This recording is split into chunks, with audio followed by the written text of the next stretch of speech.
My name is Daniel Osei, and I was not supposed to be at Rosewood that night. I had spent 3 weeks saving up for a reservation at the most expensive restaurant in the city. It was our 2-year anniversary. I wanted to do something big, something that would remind Amber why she chose me in the first place. I wore my best shirt. I even got a fresh haircut. I told myself things were going to be different now. I was close to something massive at work, and I could feel it. But when I walked through those tall glass doors and scanned the room, I did not see Amber sitting at our reserve table.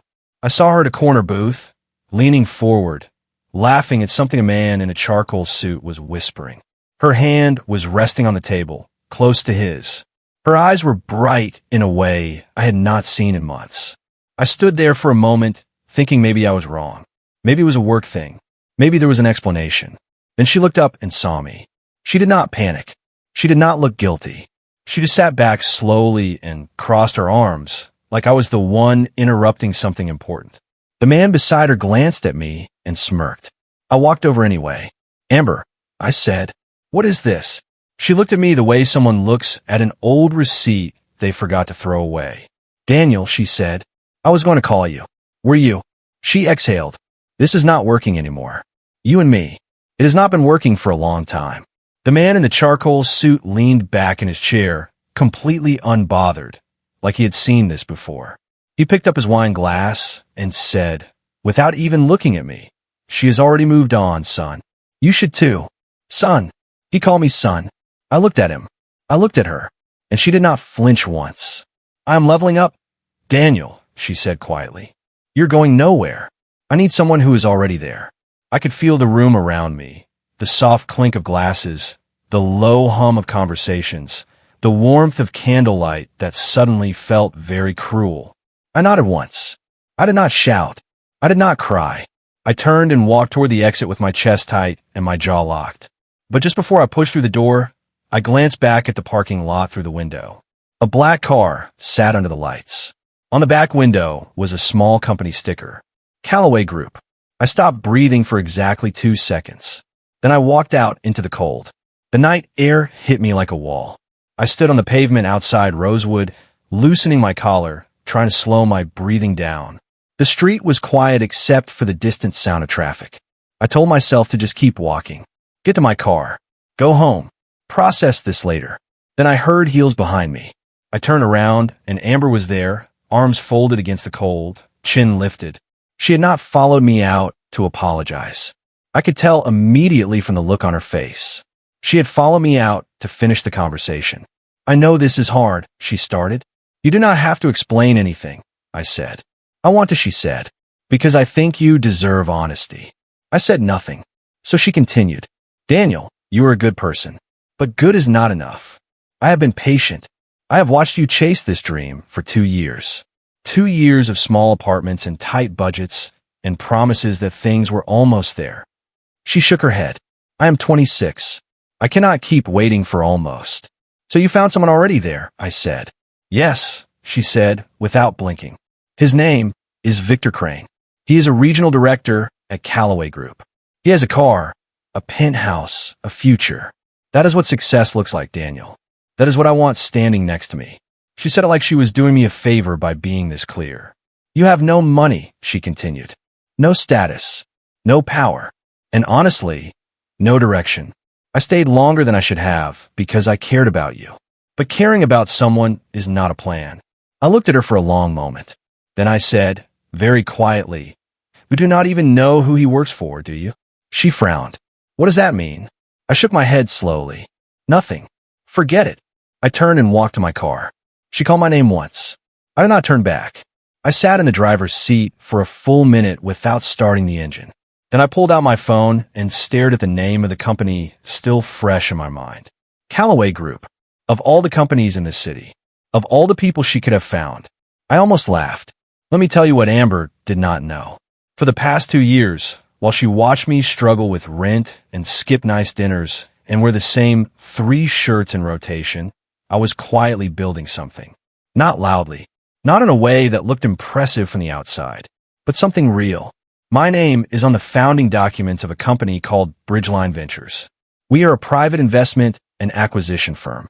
We started small, just three of us, working out a shared office space with bad lighting and a coffee machine that broke every other week. My business partner, Nadia Kwame, is the loudest person I know and also the most brilliant. Our third partner, Isaac Boateng, handles numbers the way most people breathe. We spent 14 months identifying the right target. We ran projections. We secured investors. We rebuilt our pitch 47 times. And 8 months ago, we signed a letter of intent to acquire a controlling share of a struggling but asset-rich company. That company was Callaway Group. The deal had been kept completely confidential. That was the condition of the investors. No press, no leaks, no announcements until the ink was dry. I had not told anyone outside our team. Not my friends, not my family, and certainly not Amber. I had planned to tell her after the signing. I had imagined that moment many times. The look on her face, the pride, the relief that all the quiet years had meant something. Instead, she was at dinner with Victor Crane, a regional director at the company I was about to take a controlling interest in. Nadia had briefed me on Callaway's internal structure 3 weeks ago. I knew exactly who Victor Crane was. I had his file on my laptop. The acquisition was set to finalize in 10 days. 10 days. I did not sleep that night. I lay on my bed, staring at the ceiling, replaying the dinner in my head. Her voice, his smirk, the way she listed my failures like she had been rehearsing them. The word replaceable hanging in the air. Around 2 in the morning, I got up and went to the kitchen for water. My old tablet was on the counter, the one Amber and I used to share when she stayed over. We had set it up to sync our messages years ago and never properly disconnected it. I picked it up to move it off the counter. The screen lit up. Her messages were still syncing. I should have put it down. I know that. But one name caught my eye before I could look away. Victor. And the preview showed enough of the message that my hand froze. I sat down at the kitchen table and read. The thread went back 4 months. They had met at a charity event. He had pursued her. She had been interested immediately. By the second week, she was complaining to him about me. Not gently, not with sadness, with contempt. He thinks he is building something. It is honestly embarrassing. I pretend to be supportive, but I stopped believing in him a long time ago. And then the one that sat in my chest like a stone. He is too dumb to ever succeed. I give it another 6 months before he admits defeat. I put the tablet down. I did not feel rage. I felt something quieter and colder than rage. I felt the specific pain of realizing that the person who was supposed to believe in you most was the one laughing at you in private. I sat there until sunrise, completely still. Nadia called at 7:30 in the morning. I answered on the first ring, which told her immediately that something was wrong. I am not a morning person. You sound terrible, she said. Amber and I broke up last night. A pause. Daniel, I am sorry. It is fine. It is clearly not fine, but okay. Do you want to talk about it? Not yet, I said. What is the call about? She shifted into business mode the way she always did, fast and clean. The deal just moved up. Investors want the signing done in 5 days, not 10. The final review meeting is on Thursday. You need to be there in person. 5 days. I will be there, I said. Are you sure you are okay? I did not confront her, I said. I did not make a scene. I'm not going to reach out. I am just going to let it go. That is very mature of you. It is not maturity, I said honestly. It is the fact that I have 5 days to finalize the acquisition of the company her new boyfriend works for, and I would like to do that with a clear head. A long silence. Then Nadia said, wait. Her new boyfriend. What company? Callaway Group. The silence stretched for 3 full seconds. Daniel, she said slowly. Is his name Victor Crane? Regional director, I said. Yes. Oh, she said. And then she started laughing. Not unkindly. Just the way you laugh when life does something so absurd, it has no other appropriate response. I did not laugh. But I did feel for the first time since last night like I could breathe. No drama, I told her. No revenge. Just results. Understood, Nadia said. Thursday. Be sharp. The next 4 days moved differently than any days I had lived before. I did not wallow. I did not call Amber. I did not look at her social media. I had a meeting on Monday with our legal team, one on Tuesday with the lead investors, and a full document review on Wednesday that lasted 9 hours straight. But somewhere between those meetings, I also made some quiet decisions about myself. I had been putting off buying a proper wardrobe for 2 years, telling myself it was not a priority. On Monday evening, I went to a tailor on the east side of the city and ordered 3 suits. Not cheap ones. Not the kind you buy off a rack and hope for the best. The kind that are measured and fitted and made to last. I also moved. My apartment had been fine, functional, forgettable. Nadia had been telling me for months that we needed to present ourselves as the executives we were about to become. I had always pushed back, said it was unnecessary. But after Sunday night, something shifted. I found a furnished apartment in the business district, clean and sharp, signed a 6-month lease, and moved my essentials in by Tuesday. I was not doing any of this to impress anyone. I want to be clear about that. I was doing it because for 2 years, I had been so focused on building the thing that I had forgotten to also become the person standing behind it. On Wednesday night, Nadia sent me the final agenda for Thursday's signing. My name was listed third on the executive introduction sheet. I read it once. Then I closed my laptop and went to sleep. While I was preparing, Amber was performing. I know this because my friend Kofi, who still followed her online, mentioned it casually over the phone on Tuesday. He was not trying to stir anything. He was just talking. She has been posting a lot, he said. Fancy dinners, flowers, those captions about finally choosing yourself and knowing your worth. She looks happy. Good, I said, and I meant it in a neutral way. There's one picture, he said slowly, that is kind of weird. She is standing outside a building. Big logo on the wall. I think it is a corporate thing. Something in my chest went still. What is the logo? I asked. Blue circle. Kind of looks like an arrow inside it. He paused. Callaway Group, I think it says. I closed my eyes for exactly 1 second. Amber had posted a picture outside the headquarters of the company I was about to take over. She was probably there with Victor, living a life she believed was finally the one she deserved. She had no idea what Thursday looked like. I did not feel satisfying heat about it. I did not plan anything. I just noted it, filed it somewhere quiet in my mind, and went back to the document I was reviewing.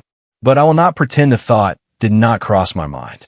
On Wednesday evening, Isaac sent me a detailed breakdown of Callaway Group's internal structure. I had read the broad version before, but this was specific. Department by department, name by name, performance records, promotion histories, flagged concerns from the last 2 annual reviews. I poured a glass of water, sat at my new desk, and started reading. Victor Crane had joined Callaway Group 4 years ago. He had risen quickly, at least on paper. Regional director within 18 months. Strong relationships with the outgoing board. Good at presenting data. But Isaac had flagged 3 things. First, Victor's department consistently showed results slightly above projections, which sounds positive until you notice that the projections themselves have been revised downward quietly before each reporting period. Second, 2 junior analysts in his department had left the company in the past year, both citing a vague phrase in their exit interviews, misalignment of values. Third, and most importantly, there was a discrepancy in a client revenue report from the previous quarter. Small, barely noticeable unless you were looking closely. Isaac had been looking closely. He had written 1 sentence at the bottom of the file. 1 clean audit, and this falls apart completely. I read that sentence 3 times. Victor Crane was not just a man who had taken my girlfriend. He was a man who had been building a false image at a company I was about to own. That changed things. Not personally, professionally. 2 days before the signing, I had dinner at a restaurant on the west side of the city. It was a client meeting, nothing dramatic, just a final conversation with one of our investors before Thursday. I arrived early and was waiting at the bar when I heard a familiar laugh. I turned slowly. Amber was standing near the entrance with a group of people, Victor at her side. She was wearing a red dress I had never seen before. He had his hand on the small of her back. She saw me at almost the same moment I saw her. For a second, she looked confused. Like she was looking at someone who resembled a person she used to know, but had been upgraded in a way that did not match her memory. I was wearing one of my new suits. I had a glass of water in my hand, and a composure I genuinely felt. Then recognition settled in, and the confusion became something more like discomfort. She said my name quietly. Daniel, Amber, I said. Good to see you. Victor looked at me the same way he had at Rosewood, like I was furniture. You again, he said, not quite rudely, just dismissively. Small city, I said pleasantly. There was a pause where nobody quite knew what to say. Then Victor turned away to greet someone else, and Amber stood there a moment longer, studying my face like she was looking for something she could not find. You look different, she said. Do I said. She opened her mouth, then closed it. Then she said, Are you okay? After everything. Better than okay, I said honestly. Then I smiled at her, calm and clean. You should enjoy your evening. I will see you soon. She frowned. What does that mean? I picked up my glass. Have a good night, Amber. As I turned back to the bar, I heard Victor say to her, just quietly enough to think I could not hear, Who is that guy anyway? She hesitated before answering, and that hesitation was worth more than anything else that evening. Thursday arrived the way important days always do, quietly without announcement, just another morning that happened to change everything. I was up at 5:30, showered, dressed, reviewed the agenda one final time. Nadia had sent a message the night before that said simply, Today we become the room. I had read it and smiled and put my phone face down. The signing was held in a conference facility on the 14th floor of a building downtown. 12 people in the room, legal teams on both sides, the outgoing Callaway board members, our investor representatives, and the three of us from Bridgeline. Nadia wore a burgundy blazer and commanded the room the moment she walked in. Isaac was quiet and precise, the way he always was. I sat between them and kept my face still and my hands steady. The outgoing chairman of Callaway gave a short speech about transition and legacy. Then the documents were passed around. Signatures were collected. Notaries confirmed everything. It took 40 minutes total. 40 months of work. 40 minutes of paperwork. When it was done, the chairman reached across the table and shook my hand and said, Welcome to Callaway Group, Mr. Osei. I said, Thank you. We have a lot of work ahead. Then the doors opened for the wider executive introduction. Staff members from various departments had gathered in the hallway outside to meet the incoming leadership team. Among them, I knew, was one regional director who had absolutely no idea what he was about to walk into. The introductions moved quickly. Nadia spoke first, giving a brief overview of Bridgeline's vision for Callaway Group, what we plan to keep, what we plan to build on, and what we intended to review carefully in the coming weeks. She was sharp and warm at the same time, the way she always managed to be. Then it was my turn. I stood at the front of the room, in front of people who had never heard my name until today, and I introduced myself as calmly as I would introduce myself anywhere. My name is Daniel Osei. I am a co-founder of Bridgeline Ventures, and I will be stepping into an executive oversight role here at Callaway. I want to be straightforward with you. We are not here to disrupt for the sake of disrupting. We are here to build something that lasts. That means honest conversations, thorough reviews, and fair decisions. I paused. I look forward to meeting each department head this week. The room was quiet in the way rooms get when people are absorbing something unexpected. Then someone asked the assistant coordinator to call in the regional directors for individual introductions. They came in one by one. Victor Crane walked in third. He was confident when he entered. Shoulders back, easy smile, the walk of a man who is used to being impressive in rooms. Then his eyes found my face. The smile did not disappear. It just stopped working. He stood very still for exactly 3 seconds. Victor Crane, the coordinator said. Regional Director, Central Division. Mr. Crane, I said. Good to meet you officially. He extended his hand. I shook it. His grip was firm, but his eyes were doing something complicated behind the professional surface. Likewise, he said. His voice was completely controlled. I held his gaze for just one beat longer than was necessary. Then I moved on to the next introduction. Outside, through the glass wall of the conference room, I had already noticed someone standing in the hallway near the elevator. A woman in a red dress, waiting. She must have come to meet Victor after the announcement, not knowing what the announcement would be. When she looked through the glass and saw me standing at the front of that room, her face went completely blank. I did not acknowledge Amber through the glass. Not because I was being cruel, but because there was nothing to say in that moment and everything to say at the right time. I simply continued the introductions, shook the hands I needed to shake, and let the afternoon move forward the way it was going to regardless. Victor requested a private meeting with me that same day. I scheduled it for the following morning. When he sat across from me in my new office, he was a different version of himself than the one from Rosewood. The ease was gone. In its place was something carefully assembled to look like ease. He smiled. He talked about his track record. He mentioned his relationships with the previous board. He positioned himself as an asset, someone I would want on my side. I listened. I nodded where appropriate. I did not tell him what I already knew. When he finished, I said, "I appreciate the context, Victor. I want to be straightforward with you. I'm going to approach every department the same way. Transparent, thorough, fair." "Of course," he said. Starting with a full internal audit, I said, "We will begin with the Central Division." Something moved across his face very fast, like a shadow crossing a wall. "That sounds very thorough," he said carefully. "It will be," I said. He left my office 12 minutes later.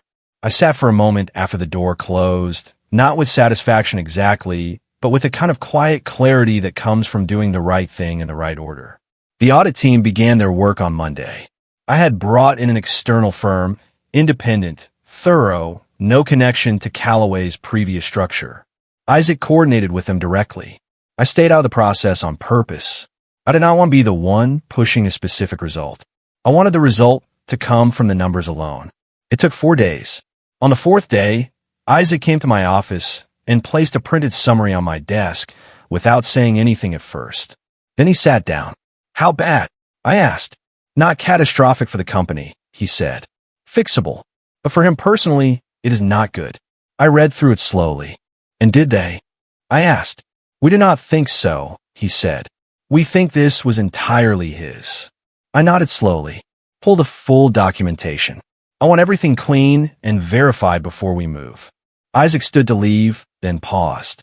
"Daniel, I do not need to ask this, but is there anything personal in how you want to handle this?" I looked at him. The audit found what the audit found. That is all this is. He nodded. "Good, because that is the only way this stays clean." "I know," I said. While the audit was being finalized, Amber reached out. It was a Tuesday evening. A message, carefully written, not the kind you type quickly. She said she had heard about the acquisition. She said she wanted me to know she was genuinely happy for me. She said she thought she owed me an apology for how things ended. She asked if we could meet just to talk, nothing complicated. I read the message twice. Then I put my phone down and made dinner. I thought about what she had written to Victor 4 months ago. He is too dumb to ever succeed. I thought about her standing outside Rosewood telling me I had no power, no status, no direction. I thought about the way she had followed me into the cold, not to say sorry, but to explain clearly and thoroughly everything I lacked. I did not feel anger when I thought Victor had been adjusting reporting timelines. Not fabricating numbers outright, but shifting when certain costs were recorded so that his quarterly results looked stronger than they were. He had done it subtly enough that it survived internal reviews. But under external scrutiny, the pattern was obvious. 3 clients had been reported as renewed when negotiations were still ongoing. One had already quietly moved to a competitor 2 months prior, and Victor's team had not disclosed it upward. Isaac looked at me steadily. "This is a fireable offense. Possibly more, depending on whether the previous board had any awareness about those things anymore. Anger takes energy, and I needed mine elsewhere. But I also did not feel the pull I might have felt a year ago. The part of me that used to want to fix things, to be chosen, to have her see me differently, that part had gone very quiet. I replied the next morning. I told her I was willing to meet. I named a coffee place downtown, public, casual, the kind of place where no conversation can drift too far from reality. I suggested Saturday at noon. She agreed within minutes. I noted how fast she agreed and said nothing about it. Saturday arrived with pale winter light and the kind of cold that makes everything feel very precise. I arrived at the coffee place 5 minutes early and chose a table near the window. I ordered a black coffee and sat with my hands wrapped around the cup and waited. Amber came in at noon exactly. She looked put together, but not in the way she looked with Victor. This was more careful, more considered. She sat down across from me and smiled, but the smile was uncertain in a way her smiles never used to be. "Thank you for meeting me," she said. "Of course," I said. She ordered something warm and then looked at me for a long moment before speaking. "I did not know," she said, "about Bridgeline, about Calloway, about any of it. I want you to know that." "I know you did not," I said. "I said things that were unfair," she said. "That night outside the restaurant, I was unkind." "You were honest," I said. "That is different from unfair." She shook her head. "Daniel, I was cruel. There is no other word for it." I looked at her. I thought about telling her about the tablet, about the messages, about what she had written about me in private while she smiled at me in person. I decided not to, not because I was protecting her, but because it did not serve anything anymore. "I accepted the breakup," I said. "I do not hold the breakup against you. People leave relationships. That is allowed. But the way I did it was painful," I said simply. "Yes." She looked down at her cup. "I made a mistake." "Maybe," I said. "But Amber, when I had nothing, you did not believe in me." That is what I remember. Not the restaurant. Not the words outside. Just that. She did not answer right away. "You chose what looked certain over what was being built," I said. "I understand why. But understanding it does not mean I can undo it." She looked up at me. Her eyes were bright in a way that told me she was holding something back. "I miss you," she said quietly. I looked at her steadily. "You did not choose better," I said. "You chose temporary." She sat with that for a long moment. I did not say it to wound her. I said it because it was true and because I think she needed to hear something true from me, maybe for the first time in a long time. "Victor and I are not together anymore," she said finally. I had already known this was likely. Once the audit findings began circulating internally, the picture of Victor that Amber had built her decisions around was going to look very different. "I'm sorry to hear that," I said, and I meant it in a mild, general way. "Are you?" she asked. "I do not wish bad things on you," I said. "I never did." She leaned forward slightly. "Daniel, what we had was real. I know I threw it away, and I know I do not have a right to ask for it back. But I'm asking anyway. I'm asking if there is any part of you that thinks we could try again." I looked at her for a long moment. The winter light was coming through the window and falling across the table between us. "I needed your loyalty when I had nothing," I said quietly. "When I was in that small apartment, working late, believing in something I could not yet prove. That was when I needed someone to stand next to me and say this is real, and I believe in it, and I believe in you." I paused. "You are not that person, and now that I have everything, you are sitting across from me asking to be part of it. That is not how it works. Not for me." She did not argue. She just nodded slowly, like she had been expecting that answer, and had come anyway, because she needed to hear it said clearly. We finished our coffees. The conversation moved to safer things for a few minutes. Then she left. I sat at the window for a little while after, watching the street, feeling very clear. The formal meeting with Victor happened on a Wednesday afternoon. I had asked Isaac and our head of legal, a woman named Adwoa Mensah, to be present. This was not a conversation. This was a process. Victor came in composed. I will give him that. He sat down, nodded at the others, and looked at me with the practiced steadiness of someone who had prepared for this. Isaac walked him through the findings methodically. The adjusted timelines, the unreported client loss, the pattern across 6 quarters that could not be explained as oversight. Victor listened without interrupting. When Isaac finished, he said, "I can explain the context behind some of these decisions." "We would like to hear it," I said. He talked for about 8 minutes. He spoke about pressure from the previous board to show strong numbers. He suggested that some of the practices had been implicitly encouraged. He was careful not to name anyone directly, but the implication was clear. Adwoa asked him several questions. He answered them all, but the answers created more problems than they solved. When the room went quiet, Victor looked at me. "Daniel," he said, and it was the first time he had used my first name. "I made some bad calls. I know that, but I'm good at my job. The division I run is genuinely productive. I can be an asset going forward if you give me the chance." I looked at him. I thought about Rosewood. I thought about the word replaceable. I thought about how he had not even looked at me that night, like I was not worth the effort of a full glance. Then I set all of that aside completely, because it had no place here. Victor, I said, the decision I am making is based entirely on what that file contains, not on anything else.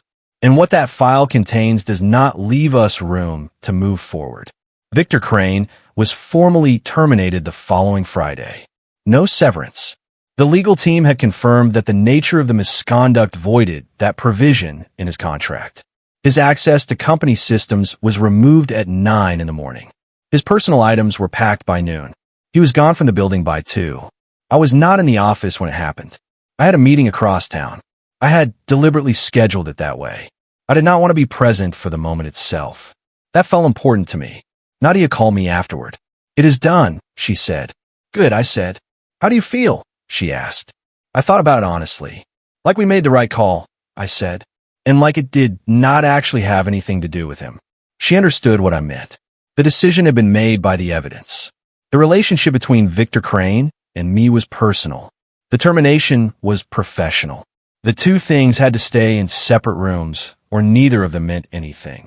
Adwoa says his reputation in the industry is going to take a significant hit, Nadia said.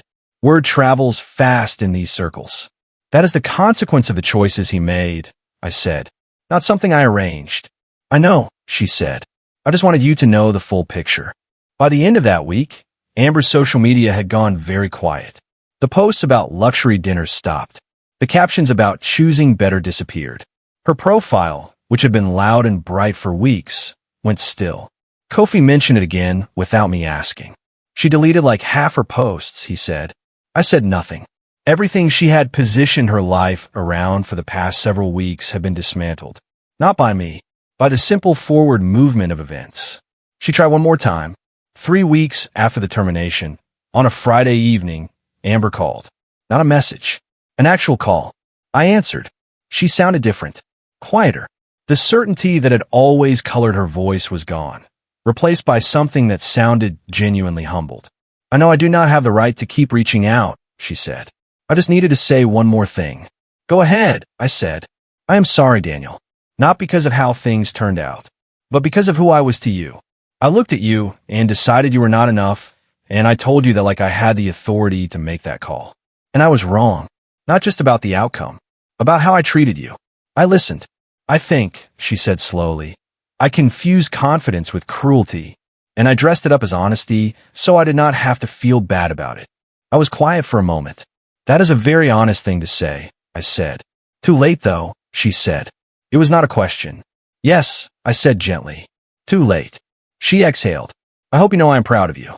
Even saying that feels strange now. But I am. Thank you, I said. I genuinely hope you find what you are looking for, Amber. I mean that. I know you do, she said. That is the worst part. After she hung up, I stood at my window for a while looking out at the city lights spread across the dark. I felt something settle in me. Not triumph, not relief exactly, more like the feeling of a chapter closing the way it was supposed to.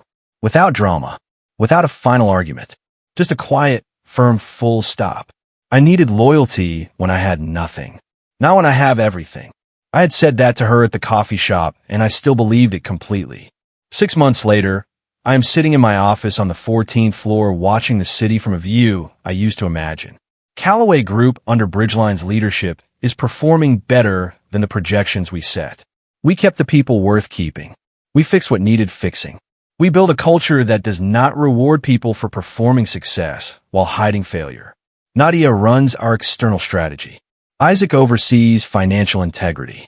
And I sit in the space between both of them and try to make decisions worthy of the trust that everyone placed in us when none of this was guaranteed. I think about who I was 2 years ago sometimes. In a shared office with bad lighting, wearing the same 3 shirts, believing in something I could not yet prove. I think about how it felt to be in that position, not hopeless, but unseen. And I think about how much of what I built happened in silence, without applause, without anyone watching. That is still how I prefer it. I do not know exactly where Amber is now. I heard through Kofi that she is working at a smaller firm, rebuilding, finding her way. I hope she does. Genuinely. The anger has been gone for a long time. As for Victor Crane, his name comes up occasionally in industry circles, always in the context of the Callaway audit.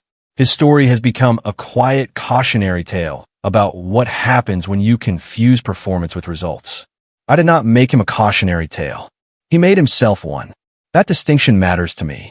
There's a version of this story that ends with satisfaction, with a moment in a restaurant, or a look across a room, or a line delivered perfectly at the right time. But the truth is that the best ending I found was simply this. I kept going when it would have been easier to stop. I stayed quiet when noise would have been cheaper, and I made decisions I could stand behind when the moment asked me to. She left me for a man with power. She did not know I was about to become the one who decides who keeps it.